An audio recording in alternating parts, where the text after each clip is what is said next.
out there of strength, resilience, and courage, and we're on a mission to bring you them all. Welcome to Empowered Voices Amplified, a migrant story. Our guest today is our good friend Desire Ude. He's an entrepreneur, the co-founder and managing director of Anchored Care. Quoting the weekend edition here, it's an organization that looks to provide employment opportunities and improve the lives of Queenslanders living with disabilities, which is a huge mission. Desire holds degrees in chemical engineering and information technology, which is something we're definitely going to explore a little bit more as we start talking. In July 2023, he was named as a finalist in the prestigious 2023 Queensland 40 Under 40 Awards as recognition for his journey of growth, transformation, resilience, and courage. Welcome to the show, Desire. How are you? Very well, thanks. Well, thank you so much. Look, I could listen to you guys talk all day. I was gonna look around to see who you were introducing, but hi, it's quite an honor to be here. Thank you for having me. Well, we're really excited to have you here. And we know that you've got a lot that you work through during your week. It's not just with Anchored Care, you do a lot of stuff. So, how's your week gone so far? A week has been really good. I mean, it's been interesting. Obviously, I welcome Mm, both life challenges. We've had good things happen to us, business opportunities come up. In the same breath, we've also had like family members who are not well and looking to have surgery and all of that. So it's been quite a wide array of happenings in this house, in my household, in my life, in my week. But I think it's I'm always reminded of the fact that we live life in real time. So life happens to us all. So it's all about perspective and how you see it. I love that. It's all about perspective, isn't it? So, we're going to Absolutely. delve into your journey moving into Australia, settling here, and how you found it. So, when did you move to Australia, and what made you decide to move here? Oh, amazing. I migrated to Australia, I think the year, not I think I know, the year 2011, February to be precise. And what made me to migrate to Australia?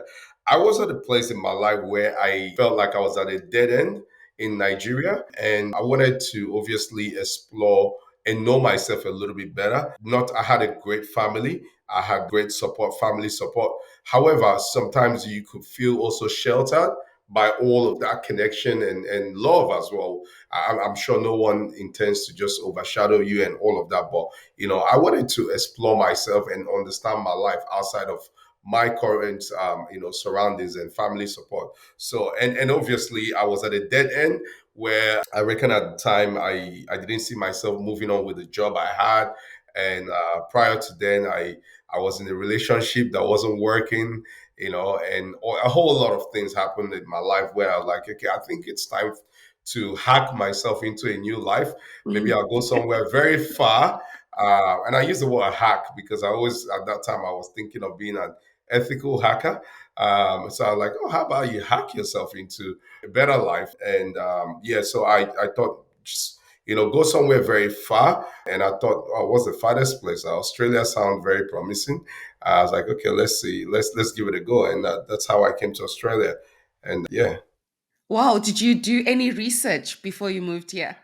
I you like know, that. Hack your life.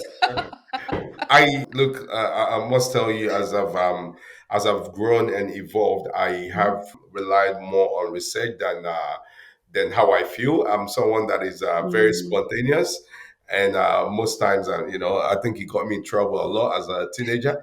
I would just, I was very spontaneous. How do I feel? And I do what I feel, and all of that. I think you and I know how that goes. But I would like to tell you that I intelligently did a lot of research, but the reality is that I didn't do much research, and I actually went on a whim of something, especially my choice for Brisbane. I felt like the word Brisbane really sounded really nice. It rolled off the tongue. Brisbane. Oh my God, why wouldn't you like Brisbane? And I chose Brisbane particularly because my university had different campuses. I chose Brisbane because I just love the way it rolled off the tongue, and nothing mm, more intelligent than that. I did my research in terms of gross per capita and mm, GDP and all of that. I did look at other Western world and all of that. I did just a little bit, not too much research, because I like being interesting. I'm the sort of person that likes a little bit of element of surprise. If I don't have that surprise factor, I don't get intrigued. So I like to live my life not so planned, not so scripted, so that I can work out the rest.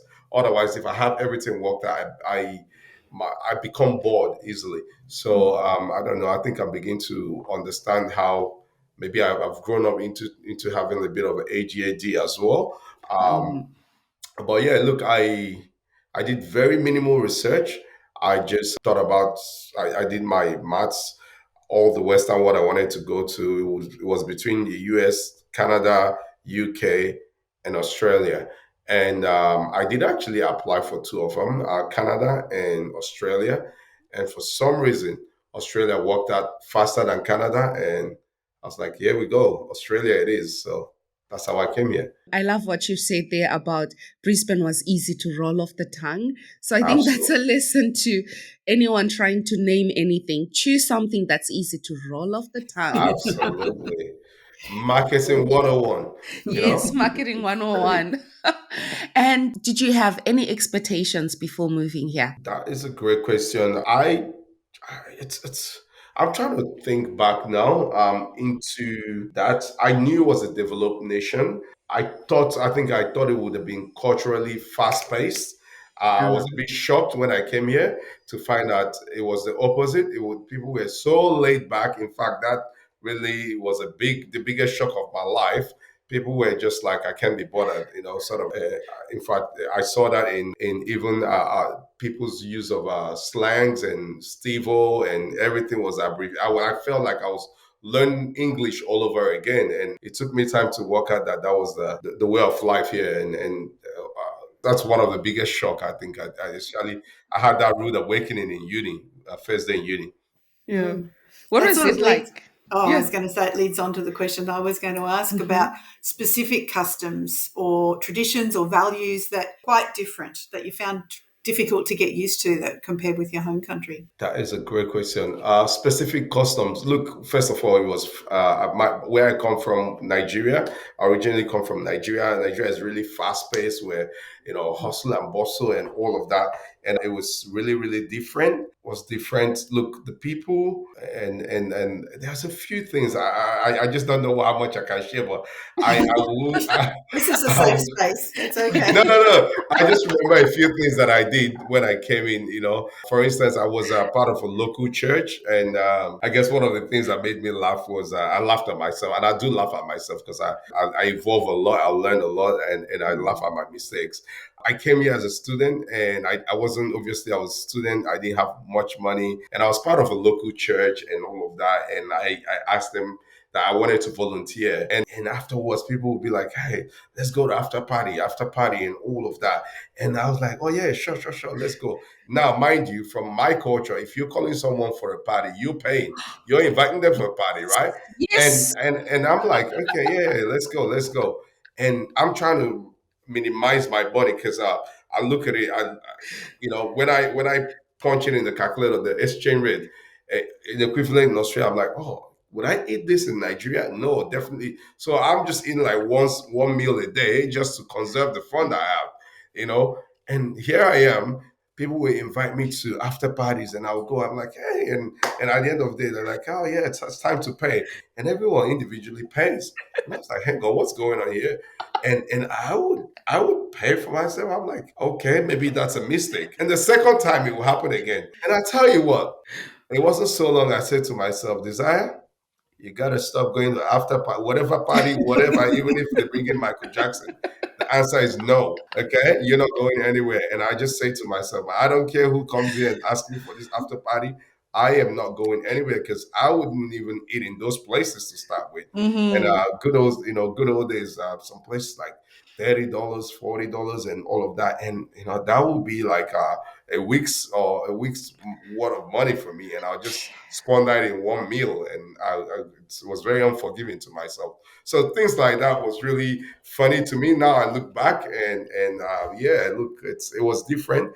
And what else? What else can I think about?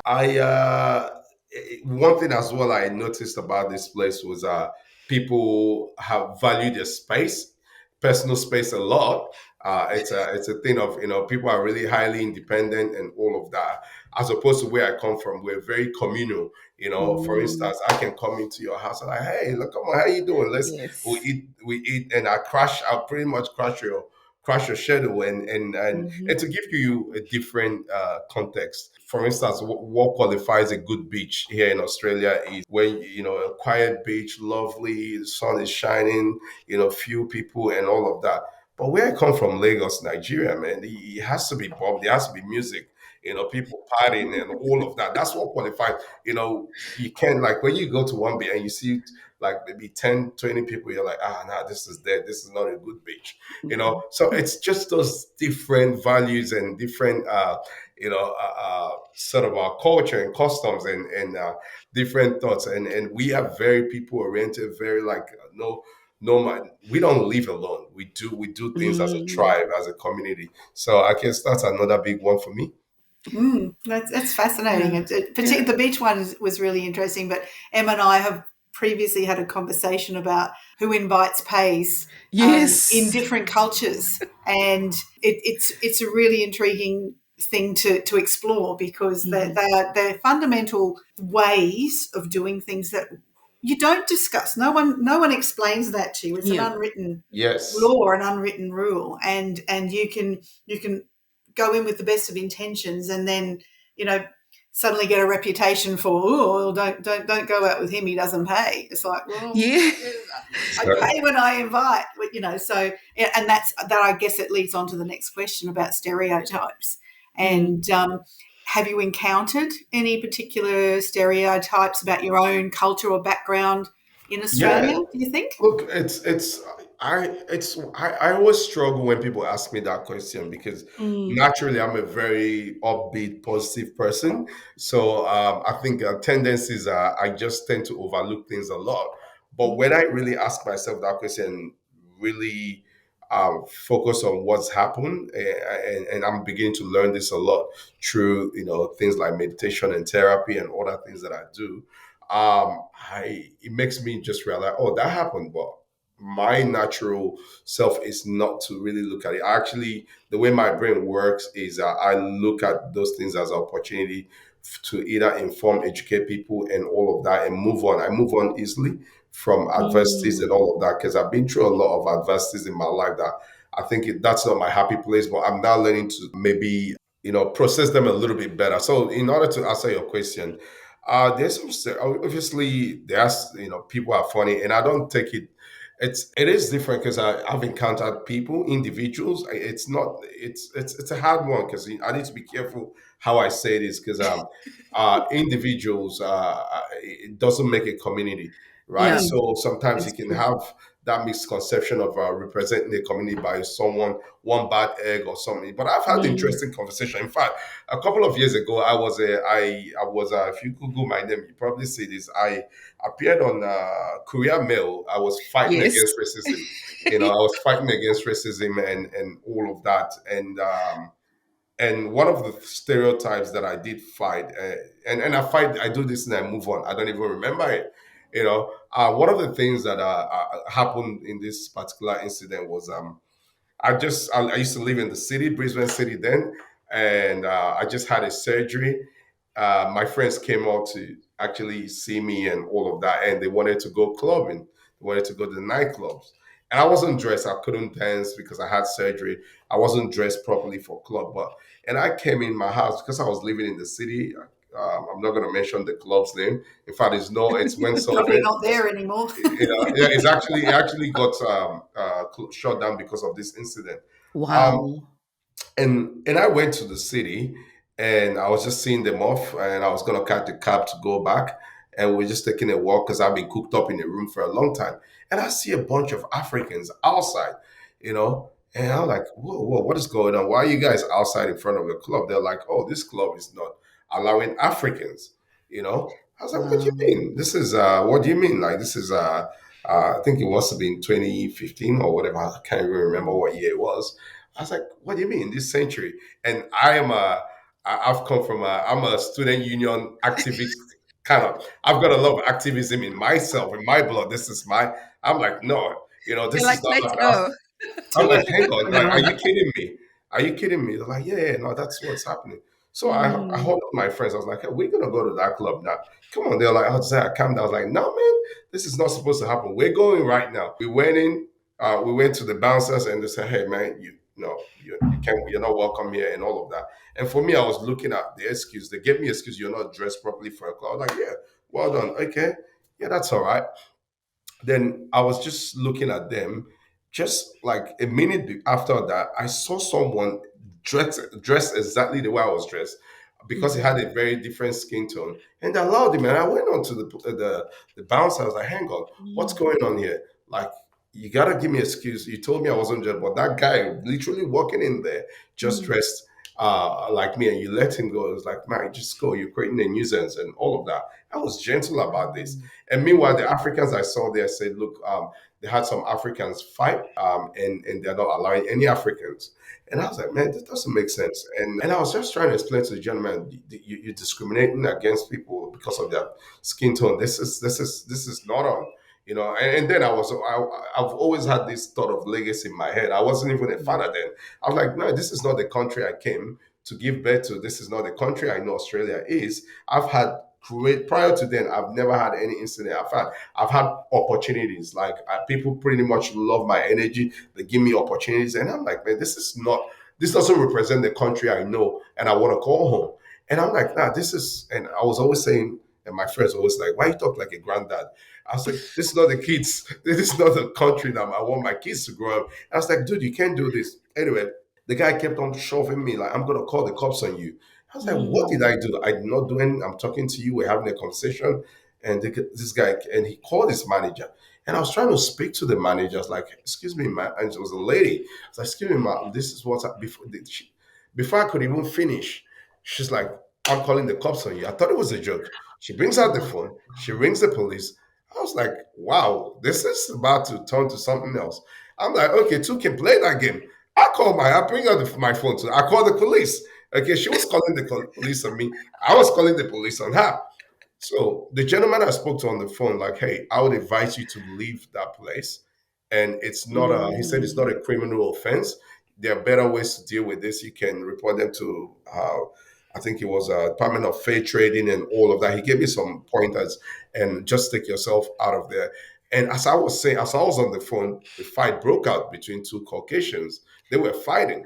I was like, oh, beautiful. Let me see now if you're going to ask all the All the Caucasians Caucasians out. come out of the club. So I'm Mm, like this, I'm enjoying this. Now the lady called the police on me, and these guys, I don't know if they fell from they were really quick. I don't know how this police works in Fortune Valley. They were quick. We were still on the They're on police came. standby in Fortitude Valley, trust me. Oh my goodness, I'm telling you, I've never seen this before. And thank goodness they were coming to arrest me, and but they saw the fight, so that became a primary matter of concern for them. So they went and they broke out the fight and arrested. And the manager kept on pointing, this guy pointing at me. I was like, man, oh. I'm not gonna sleep in jail tonight. So I did what every activist would do. I was like, I rallied everyone. I was like, ladies and gentlemen, this is the moment where you bring out your phone record. This is constable this is constable that. If anything happens to me, this is a racist act. And I Mm. rallied this right. I like, this is not what we have to suffer in Australia. Da da da. And the crowd that was like 15 people became to 50 people, became to like 200 Wow. people. People just thought I was like, oh man, I'm getting a lot of attention. I better wrap this thing up. I am wrapping this up. And the lady, and they police are confused. They're trying to arrest me, but they can't because it's like a crowd. It's become a movement instantly. You know, Mhm.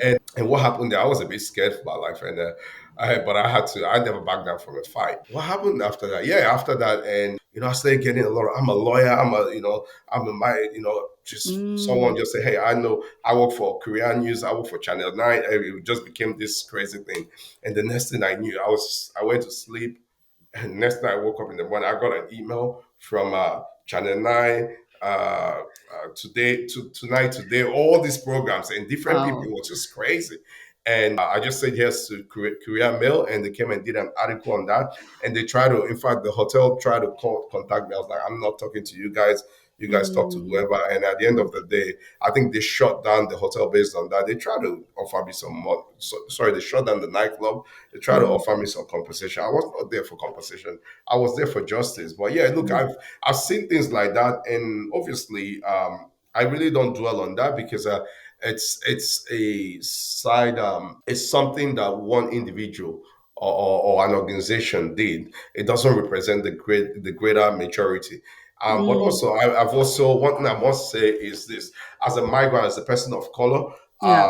you see a lot of things. I think sometimes I feel, and this might be me, I feel Mm, like people just discount you or think they are not as smart because you probably didn't have the same opportunities and all of mm, that. So what I welcome the opportunity because every time you discount me, I work 10 times harder. That means I get 10 times better than yourself.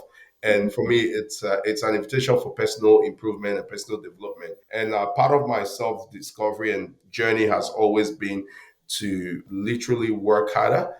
Because no one is expecting to give you anything, and people think that you can be it. So I try to Mm. be almost 10 times harder, better than whatever my opposition is. And it's, look, at the end of the day, I look at the positive side. It's made me a better person. It's made me grow faster, grow better, and learn a lot. So I feel like, if you really imbibe that, you will have the best of both worlds, and mm. you'll be able to, have an accelerated growth in whatever you do. So I look at the positive. But yeah, there are things happening, but I don't really dwell on it. I love what you shared, Desire, on there were Africans who fought in the bar and the decision was let's ban all Africans.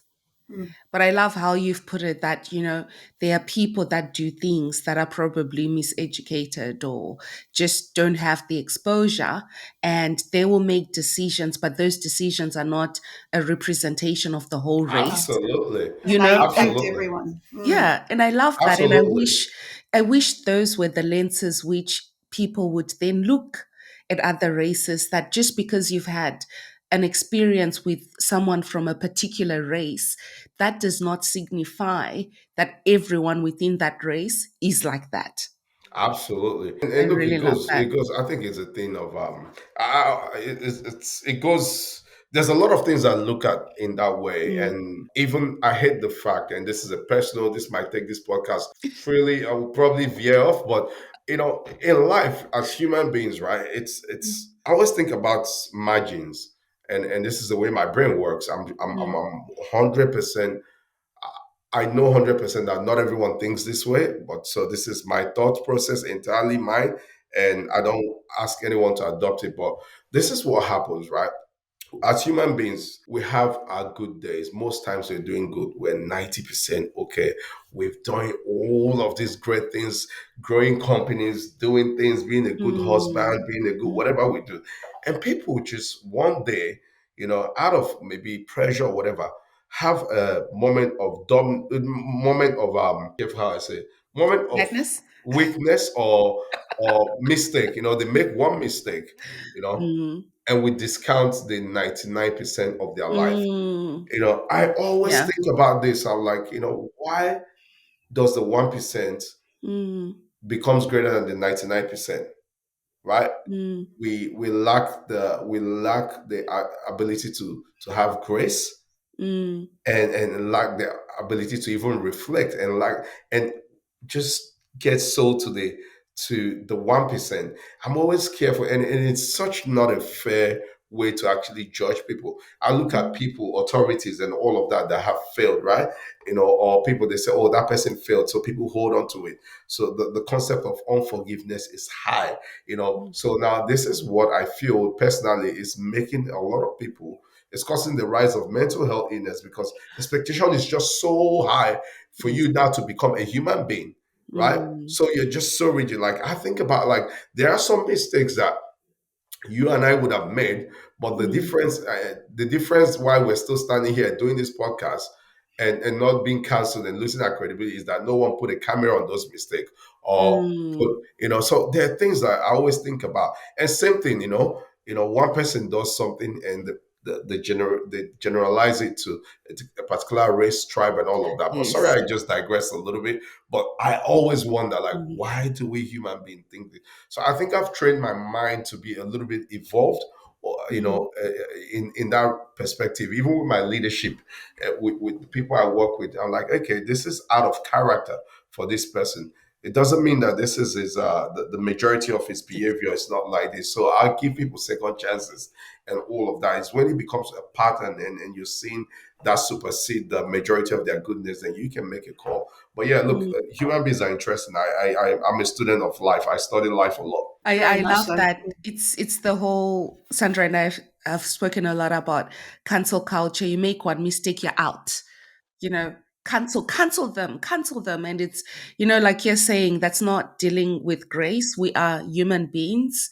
We make Absolutely. mistakes. We make mistakes. If there's grace to view those mistakes and allow people to redeem themselves and, move forward, that this place would be so much better. So much better. Absolutely. Yeah. Very much so. And I Mm. like the point you made about being evolved, because that us and them is a very, very basic human trait. If Absolutely. you're not in my Mm. tribe, you're the Mm. other, and You're Yeah. the other. Yeah. yeah, you're the enemy. And if you look Excellent. different and you come from somewhere different, it's Absolutely. somewhere back there. Our little lizard brain makes a snap decision, and we have to engage the thinking part, the human part of our brains, to go, Mm. actually, I can overcome that instinct because it's Mm. wrong. It Mm. it kept our species alive till this point, but some Absolutely. other thinking is going to keep us alive from now on, and it's embracing everybody and who we are. So Mm. good Absolutely. point. Mm. Absolutely. Shall we Absolutely. try and get back on track? I don't know where we got to. Um, that's all right. This has been fascinating. Yeah, Um, I've loved it. it has. So, have you may have already covered this, but what are That's some all of the right. key obstacles or setbacks that you've encountered, and how have you overcome them? That was a big one. That's, But if you've got any other oh, well, I can give you a little few. ones, That's you've probably got a few. it's an interesting one and a big one. And sorry, can you ask the question again? Mhm. What have been some key obstacles that you've overcome, essentially? First of all, the obstacle of self. I am not like them. I didn't go to the same school. What I classify as, I'll go very primal now. What I grew up with is not the same. My upbringing is not the same with them. What they even call vegetables is not what I call veggies, right? So let's start with that, right? Because I'm a foodie. I have to bring food here. And I'm saying, like, Yeah. food has to come to play. I love my food. So it begins to, for most migrants, and if anyone is listening to this, I Mm. want to really encourage you to really get past that, because that's the biggest battle that we face as migrants, right? You begin to think about who you're not. I don't belong here. No matter what, you can have your citizenship, you can buy a house Mm. and all of that. You already discount yourself before even coming to the party. And the thing about life is this: you have to be in it to win it. In it. Mm. So you have to really be in it to win it. Let's say in it. I don't know where the British stuff came in. um, and oftentimes I have to draw deep from a deeper place of positive self affirmation and meditations and things that I've told myself in my mountain moments. So when I'm happy, I write a lot to myself. I tell myself good things because I will use that in my valley moments, right? Because everyone has a mountain and valley moments, right? Mm. But you need to. I always tell people, when you're happy, that's the best time to write a letter to yourself. That's the right time to write Absolutely. good things, so that when you're down, you just eat off those letters. And anyway, I digress. Mm. It's one of the things that constant battles I face, things that I actually tell myself, or the news tells me, or the environment tells me, because it's in your face every day, right? So you've grown up seeing all black people every day, and one of a sudden you migrated to a place, you're not seeing people like you. They're not thinking that, but you're thinking that. So you need to first of all rise above that and tell yourself that we're all equal.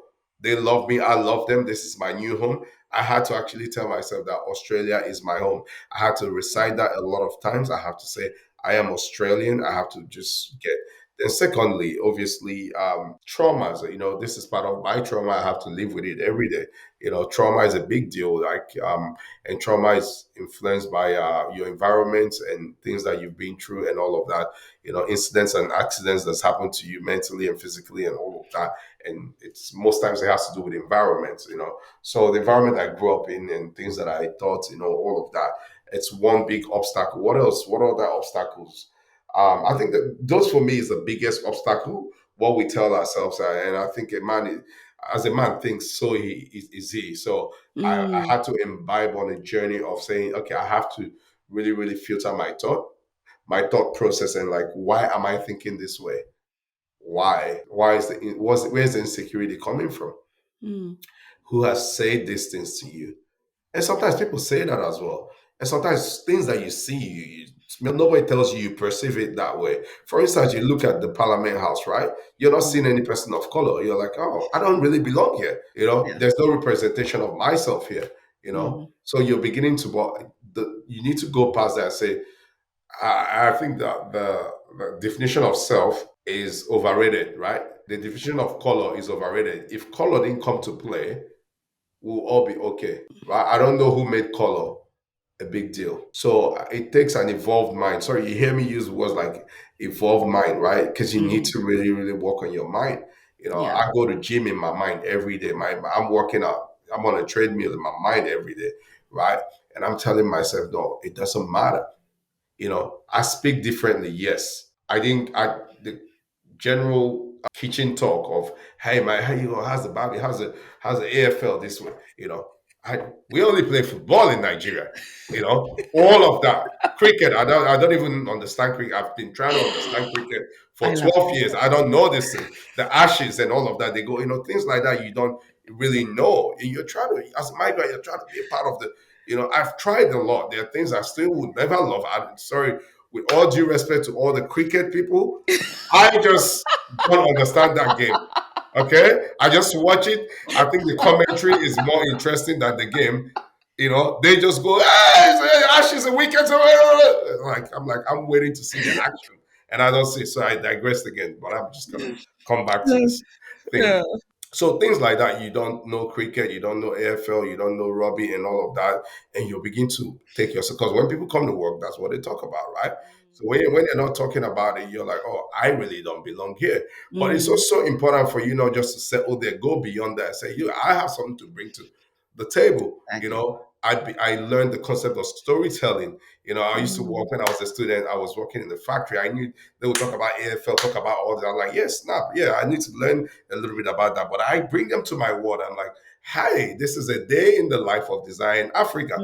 This is what we mm, do. This is so you are actually contributing.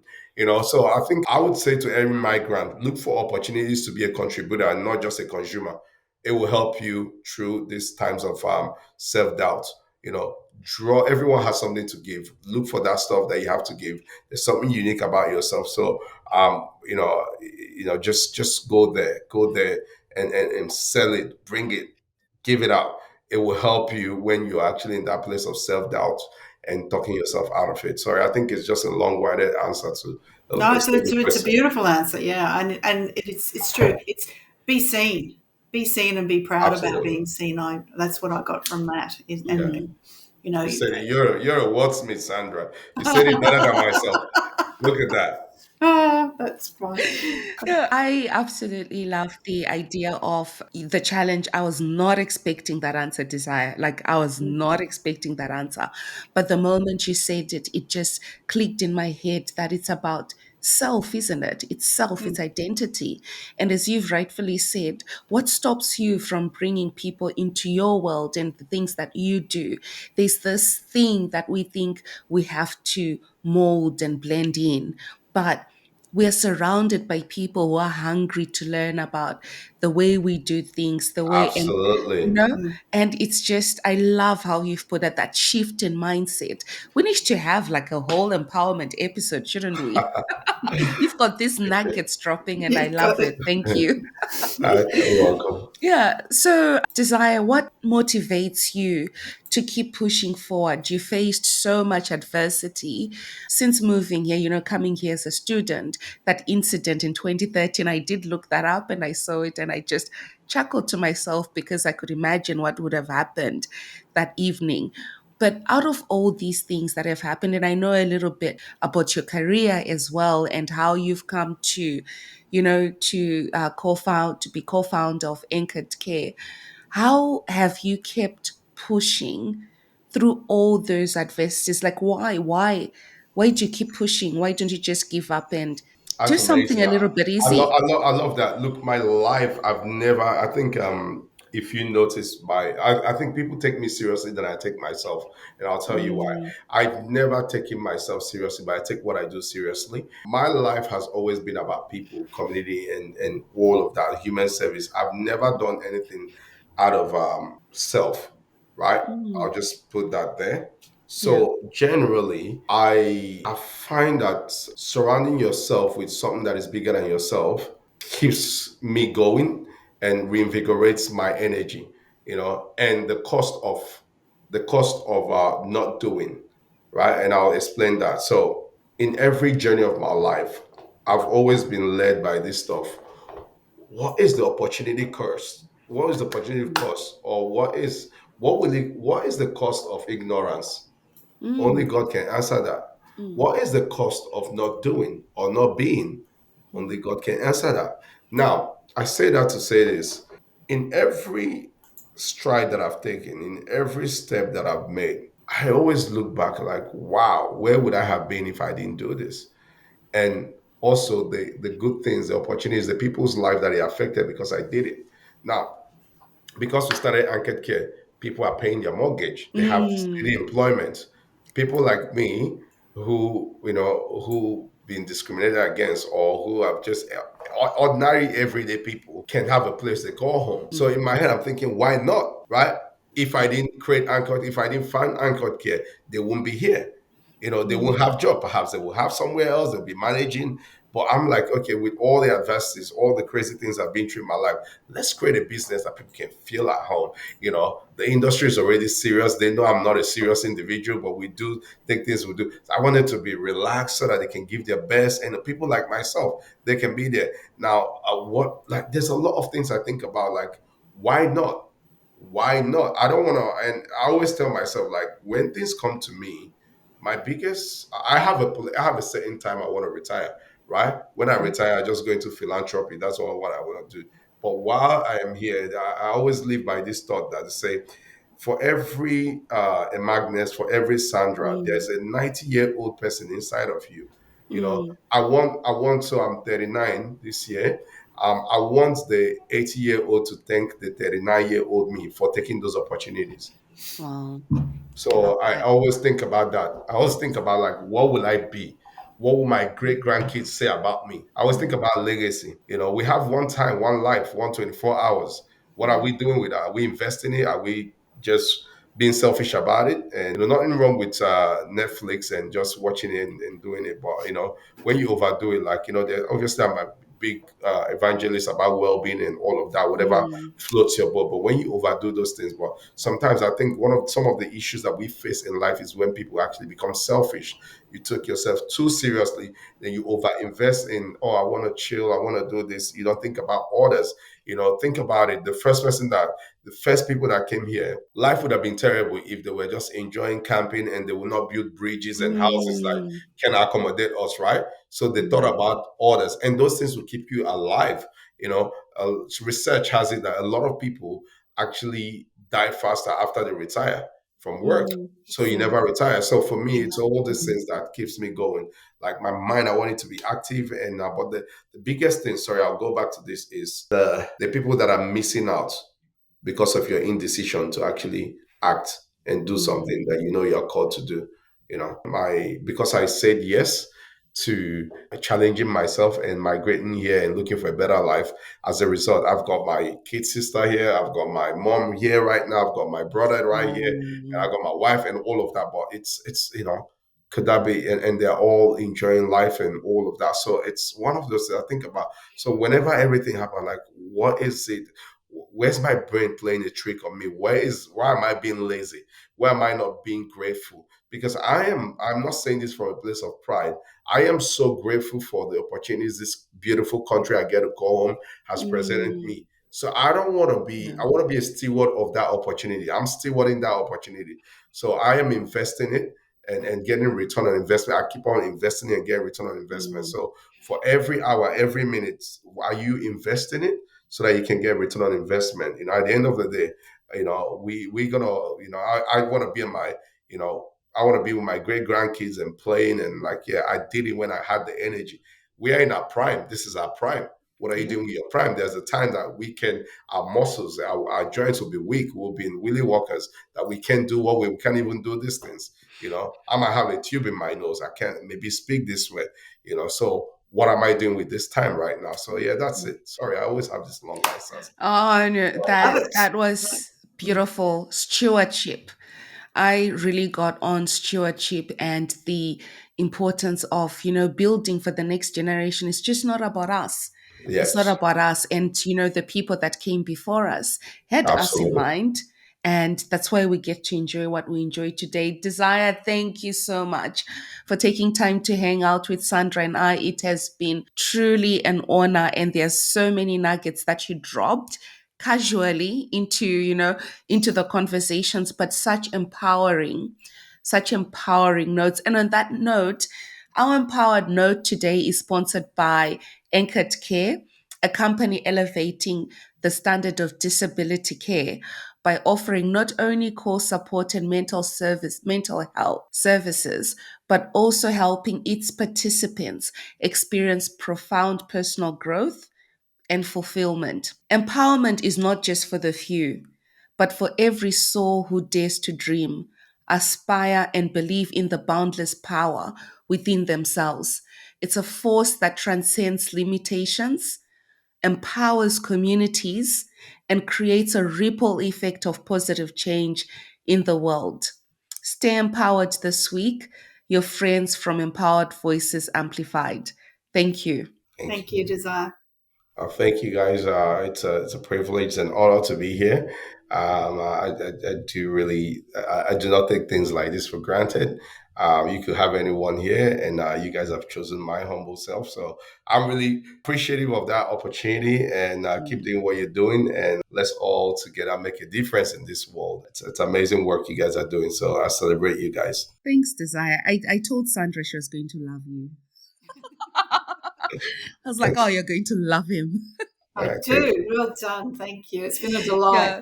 So when you moved to Australia, did you Mm. receive support from any specific individuals, communities, or organizations?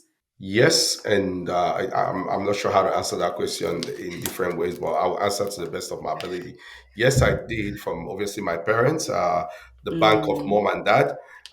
So I did, and also to my community of faith, the local churches that did support me in terms of prayers and encouragement and mm. provided me a community to belong to.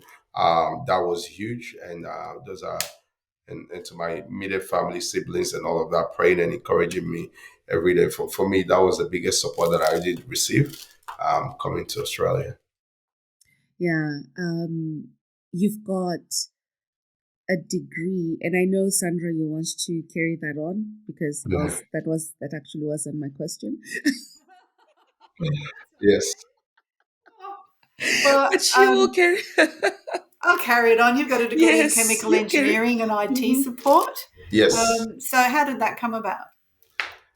Look, I like to describe myself as a cat with nine lives.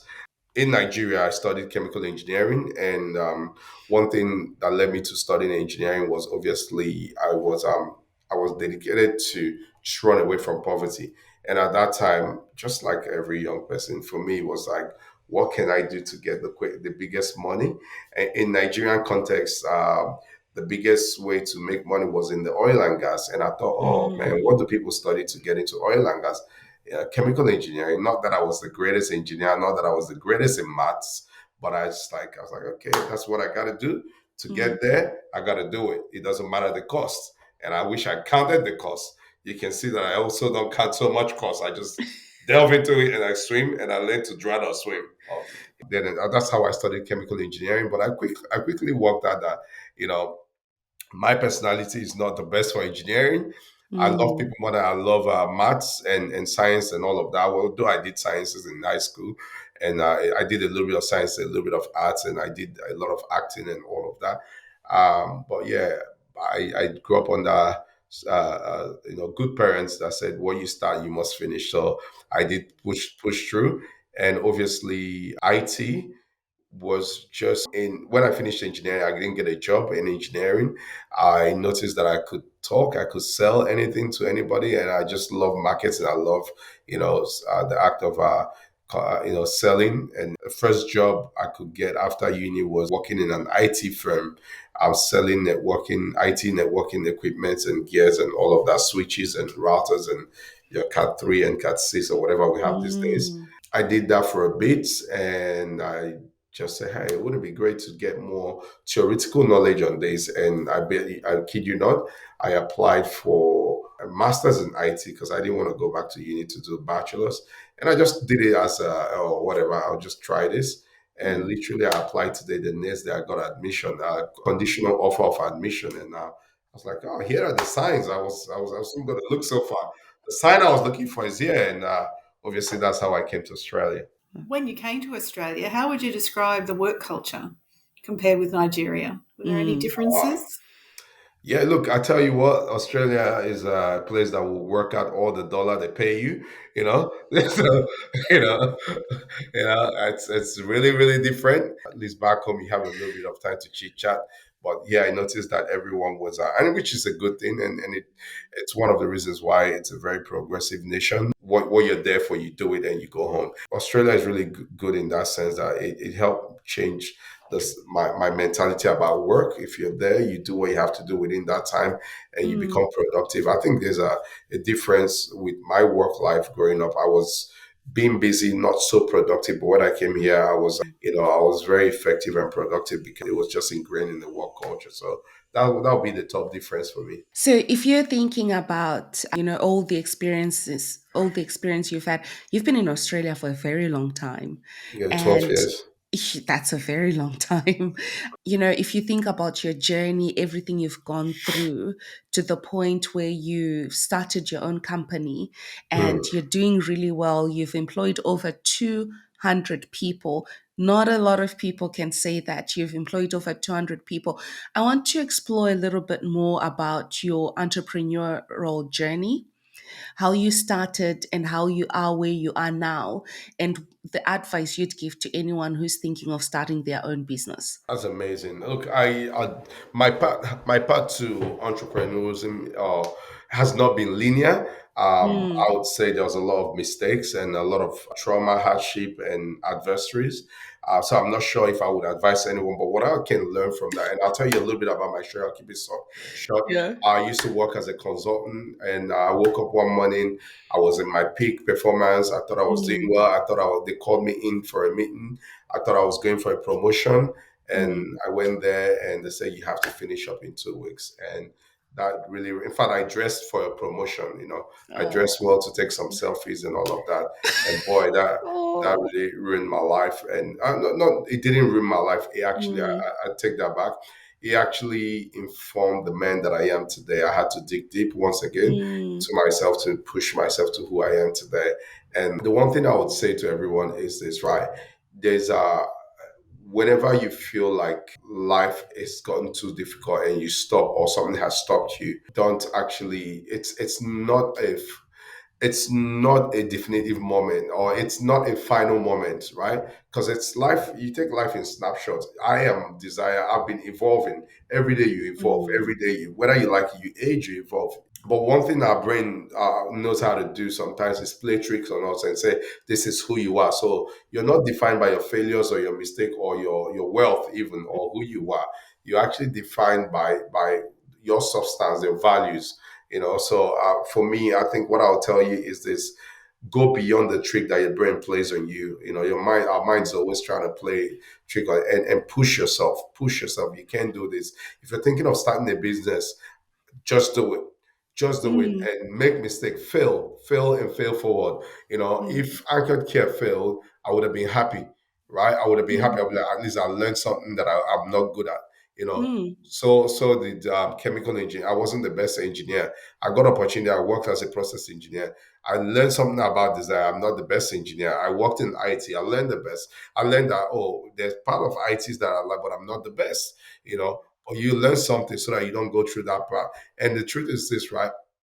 Don't think about failure as a driving. Think about what if you succeed, and as a man thinks, so is he. Because I dwelled on, look, this has to work.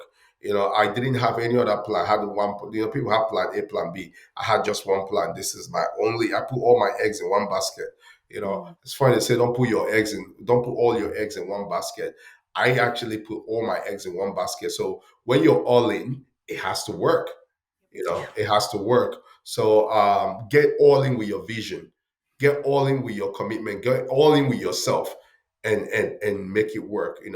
And nothing comes to you. I tell you what, like people like, I'm very spiritual. I pray, and Mm, please, to the Christian world or to the spiritual world, don't mistake me. There's a God, there's something there. Everybody believes in whatever. We pray for good opportunity, but things don't naturally come to. If you do nothing, nothing happens. yeah. Okay, so if you do something, something happens. So Mm, keep doing something, keep believing in those dreams, keep working on it, and go all in. Like, actually challenge yourself. How bought in am I into this? Right? mm, What is the one thing that I haven't done? What is that thing? Like, I started a business and I was like, yeah, we registered, boom, we didn't have clients. And every day I mm, had that button. I was like, whoa, how do people get clients? I needed to like push this thing. And mm. because this was my one ticket to winning, to life. And I had to go out there, put myself out there. I tried everything, not one thing, everything. If you've Wow. done one, two, three, keep doing them and keep doing all that things. It's not just once you try it, and I tried it. And a lot of people have a lot of giving up mentality. Don't give up. And, Mm, one thing about life, one now about life, I always tell people this. If you wanna, I watch people demolish walls, right? It's about mm, force and impact, right? Sometimes they give it first, and the wall will shake, and they give. If you keep pushing, something must give way. So think about life, as life is always giving you that wall, but you have to always trust, and you will have what we call breakthrough. So without trusting, and trusting it in the word is a continuous, what's you got, your English is better than mine, but continuous tense, right? That's the word I was looking for. It's a continuous tense. It's not a noun. You don't trust. It's one. Trusting is a continuous tense. If you keep mm. trusting, Precious. it's just gonna give up and you're gonna have breakthrough. So that's it for Mm. me. Brilliant. Um, Mm. Oh, I love Wonderful. that. And if someone is thinking of, so right now I've spoken a lot about your journey, what you've gone through in the last 12 years. If someone is thinking of moving to Australia right now, what advice would you give them? It's like Nike, just do it. It's a great country. It's a great country. It's a great place that I get to call home now. Mm, It has a lot of opportunities, celebrates migrants, and it's very inclusive. I'm not sure what people read these days. It's very inclusive. Look, I'll tell you my story too in Australia. Everyone just obviously come here with something, okay?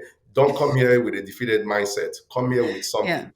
Come here to contribute. Australia loves people who contribute. Okay, come here, learn something, learn an art, and be that, being a difference, and being a point of. No one, you can never get two desires. No one talks with this Nigerian accent like me. No one is this passionate and feisty like me. This is me. This is who I am. Right? I own it, and this is me. But you bring it to the world. Don't just hide under your bed and think people will discover you. No, go out there, Mm, explore, immerse yourself into the society. For me, it was church. Church, it meant I volunteered in church, and they just put me in the door. I'm like, "Welcome to church. Good to see you." And I learned how to say, "Get up, man. Here you go."